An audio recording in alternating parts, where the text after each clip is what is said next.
Bonjour et bienvenue dans cette vidéo de présentation du reporting utilisé dans le cadre de la solution Microsoft Project Server 2010. Ici, nous allons voir comment les technologies BI de Microsoft vont pouvoir aider un directeur de programme, par exemple, à pouvoir piloter son activité à travers de programmes transverses qui sont ni plus ni moins que des collections de projets qui vont justement être transverses à plusieurs départements d'une entreprise.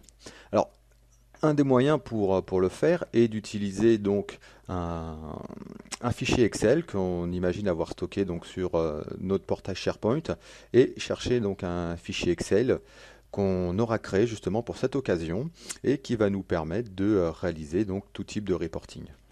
Alors, le fichier Excel que vous voyez ici est un fichier qui va directement attaquer les bases reporting de Project Server et qui va permettre à un directeur de programme, par exemple, d'analyser l'ensemble de ses projets pour l'ensemble donc de son entreprise. Donc ici, vous voyez donc un fichier Excel classique avec un tableau, un graphe et surtout ici une collection de slicers ou de filtres intelligents qui vont pouvoir nous aider à réaliser ces différentes analyses. Alors, comme vous voyez ici, vous avez la possibilité donc de naviguer dans les différentes années. Donc, juste en cliquant sur un des boutons de mes différents filtres, je peux passer en revue mes différents programmes sur les différentes années qui permettent de piloter un tableau qui va être ici divisé par quarter. Donc ici, je me replace sur l'année 2010. Alors, notez que nous sommes toujours sur une interface web qui nous présente notre fichier Excel. Alors, ce qui est intéressant, c'est que je peux bien sûr faire du déroulé, c'est-à-dire que mon tableau, je peux l'étendre pour voir tous les projets finances, par exemple, ainsi que le poids respectif de ces projets donc, dans le sein du département finance. Mais je peux aussi naviguer ici sur mes champs d'entreprise qui ont été définis au niveau de Project Server afin de pouvoir ressortir les projets qui dérivent ou les projets qui sont plus ou moins bons. Donc typiquement, si je veux voir les projets qui sont plutôt en bonne santé, je n'ai qu'à cliquer sur le bouton green et je vais pouvoir directement sortir la liste de tous les projets qui sont en indicateur vert pour la santé. Donc à la rigueur ici, ça ne m'intéresse pas trop. Moi, ce que je préférerais voir, c'est tous les projets qui sont en rouge au niveau de cet indicateur. Donc là, je vais pouvoir sortir tous les projets en rouge. Déjà, chose que je vois ici, grâce notamment au tableau, mais aussi au filtre intelligent, c'est qu'il n'y a que des projets du département IT qui sont dans le rouge. Donc ce qui est intéressant, c'est que le fait d'avoir cliqué sur le bouton ici red, rouge, ça m'a fait aussi un filtre aussi bien sur les données, mais que sur les filtres qui pilotent ces données. C'est-à-dire que là, j'ai que pour l'IT des projets en rouge et voici les projets incriminés.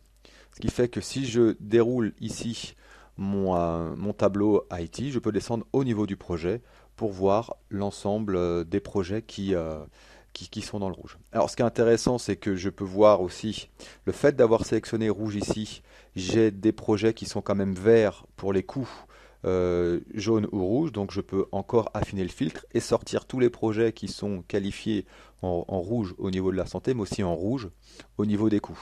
Par contre, ces deux projets-là dérivent en termes de coûts, en termes de planification, dérivent, mais sont encore dans une limite acceptable par rapport aux définitions qu'on a fait de nos indicateurs, pour nous dire qu'ils sont dans une situation plutôt jaune et qui ne dérivent pas trop fortement aussi au niveau de la planification.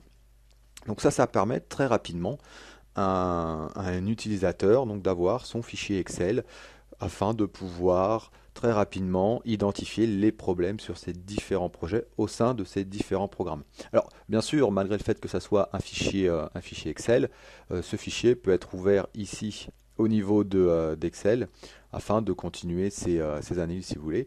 Donc là ici j'ai redescendu le fichier Excel dans mon application que l'on connaît bien sur le poste de travail Microsoft Excel 2010 et ça va me permettre donc de faire la même chose. Donc ici, typiquement, si je clique sur Finance, je peux voir d'un coup d'œil, d'un seul, que je n'ai aucun projet en rouge pour la finance. Et je peux comme ça passer en revue l'ensemble de mes projets. Alors cette analyse, elle est faite donc aussi bien au niveau du poste de travail qu'au niveau web. On l'a vu tout à l'heure, hein, en se connectant à un site SharePoint, on peut avoir accès à notre représentation de notre feuille Excel directement sur une page web. Il est aussi possible, toujours sur cette même base de Project Reporting, et ainsi que le cube hein, que l'on peut générer, créer d'autres types de rapports à usage de diffusion beaucoup plus large. Donc maintenant, ce que l'on va faire, on va se connecter à un portail qui va nous présenter l'information de manière synthétique sur l'ensemble de nos programmes répartis sur les différents départements de l'entreprise. Donc là, je me connecte sur le portail et nous allons voir ici une scorecard qui va nous présenter l'ensemble de ces indicateurs répartis donc par département sur les axes que nous avons définis. Donc nous avons des axes de type coût, santé, qualité, etc. Ce qui est intéressant, c'est que ce portail va nous permettre donc de définir des filtres ou des contextes. Donc typiquement, on va dire ici, j'aimerais voir tous les projets pour la finance et l'IT. Donc là, le dashboard va se mettre à jour et va juste nous montrer les indicateurs pour l'IT et la finance. Alors, ce qui est intéressant, c'est que si jamais maintenant je vais sous une autre partie de ce dashboard ou sur un sous-dashboard, je peux très bien donc afficher une page qui va m'être plus ou moins imposée dans son format par un PMO ou par l'IT, mais je vais conserver le contexte que j'ai choisi en page d'accueil et surtout, je vais avoir la possibilité de continuer à faire des analyses. C'est-à-dire ici, je peux sélectionner la partie bleue de mon graphe qui représente la partie finance pour 2010. Alors, je vois ici très finement qu'il y a une partie bleue pour 2009, mais j'arrive pas bien à la discerner de l'IT qui a un poids beaucoup plus conséquent. Donc ce que je vais faire ici, je vais faire un bouton droit sur la partie bleue et je vais avoir la possibilité donc de naviguer dans les différents axes que l'on va me proposer pour faire mes analyses. Donc là ici, je vais demander d'afficher donc pour la finance tous les projets qui impactent la finance. Donc ici, je vois que j'ai 5 projets qui concernent la finance. J'en ai un pour 2009, ici, et j'en ai 4 pour 2010. Je vois que ce projet en bleu, il y en a un qui fait sur les 2 années le projet Heroic Calculation Matrix qui est sur l'année 2009 et 2010. Alors, ce qui est intéressant, c'est que je peux bien sûr naviguer sur mes différents axes, mais je peux aussi bien sûr remonter donc pour la finance. Alors, ce qui est intéressant, c'est que le contexte affiché ici, donc là, je suis en train de travailler sur les coûts, sur le département de la finance uniquement, parce que j'ai isolé la finance tout à l'heure. Ce qui est intéressant, c'est que ce graphique-là, je peux encore le décomposer en vue beaucoup plus fine et dire, bah voilà, pour la finance en 2010, j'ai 4 projets qui ont un poids total de presque 400 000 euros.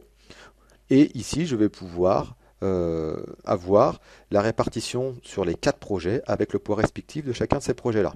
Je peux très bien après cliquer sur le projet Finance Tracking System Développement et lui dire, bah voilà, pour ce projet-là, j'aimerais avoir une vue de ma liste des ressources. Donc je clique ici sur ressources list et je vais pouvoir voir l'équipe qui constitue ce projet-là.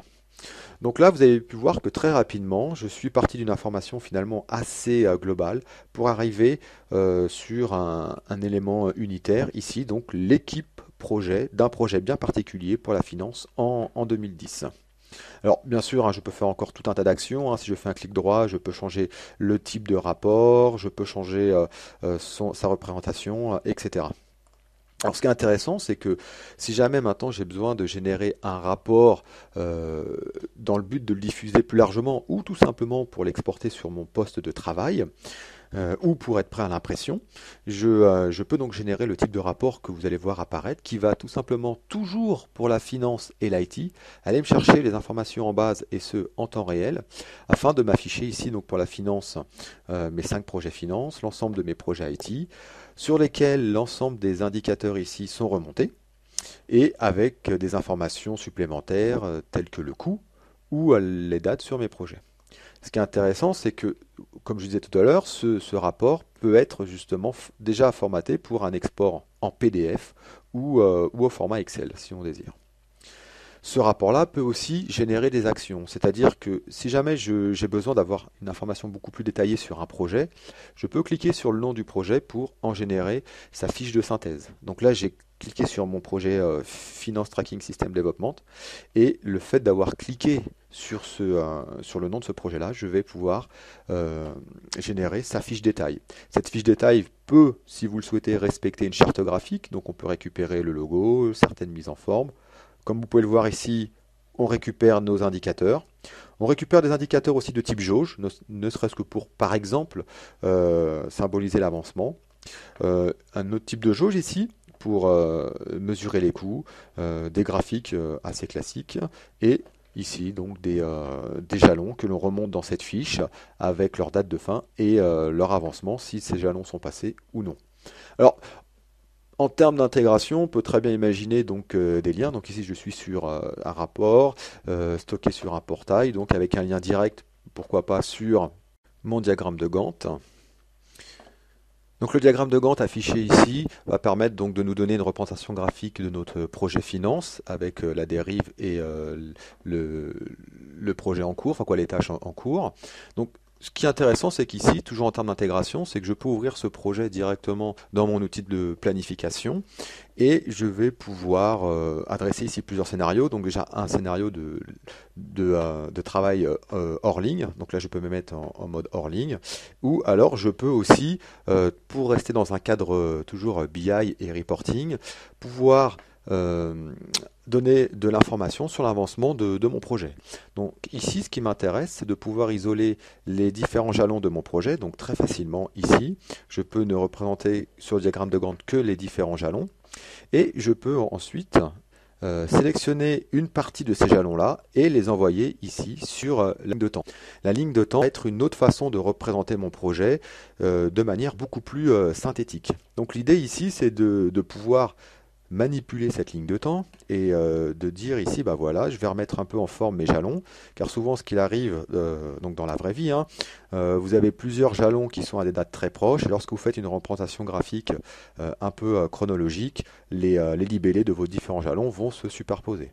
Donc ici, vous voyez que très facilement, vous pouvez, voilà, ici, mettre en forme votre ligne de temps pour la rendre beaucoup plus lisible.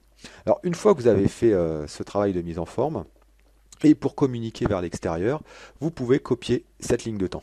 Donc là, ici, ce qu'on va faire, on va copier cette ligne de temps dans un PowerPoint. Donc ce que je vais faire ici, je vais partir d'un nouveau PowerPoint. Voilà. Et je vais tout simplement le copier ici dans mon PowerPoint. Ce que je vais faire ici, et pour illustrer le fait que ce n'est pas que seulement une image, je peux encore modifier les objets pour faire des mises en forme, modifier les couleurs, etc. Je vais bien sûr maintenant mettre en forme mon PowerPoint, donc je peux appliquer un thème ici, voilà, et je peux continuer ici à mettre en forme. Et alors après un travail de mise en forme, on peut obtenir ce type de présentation que vous voyez ici. Alors ce qui est intéressant, c'est que ce diagramme de Gantt, finalement cette vue chronologique, vous pouvez l'envoyer sur un site SharePoint pour justement faire plusieurs copies de vos lignes de temps dans une galerie SharePoint qui vont permettre donc d'historiser vos différentes présentations. Alors l'intérêt de faire ça, ce qui fait que si plus tard vous devez faire une présentation de l'avancement de vos projets et de présenter donc vos différents jalons, vous pouvez très bien repartir de votre galerie PowerPoint qui se trouve donc sur un site SharePoint. Donc là je vais dans ma galerie PowerPoint et je vais dire bah voilà, il faut que je constitue une présentation sur l'avancement de mon projet. Donc je peux choisir une page de garde ici, je peux choisir un des avancements que j'ai fait grâce à la ligne de temps et l'import dans du PowerPoint et dire bah voilà, je vais copier ces deux slides dans une présentation PowerPoint. Alors je vais faire attention, si je le désire bien sûr, conserver la présentation et je clique sur OK et voilà, donc j'ai ma présentation qui redescend, ce qui fait que si je désire jouer ma présentation, donc je vais avoir mon point, voilà mon rapport d'avancement, passe à la slide suivante, voilà, j'ai ma ligne de temps qui est présentée. Donc Voilà pour cette vidéo, cette présentation donc sur la solution BI de Microsoft. Donc merci d'avoir suivi cette vidéo et je vous dis à bientôt.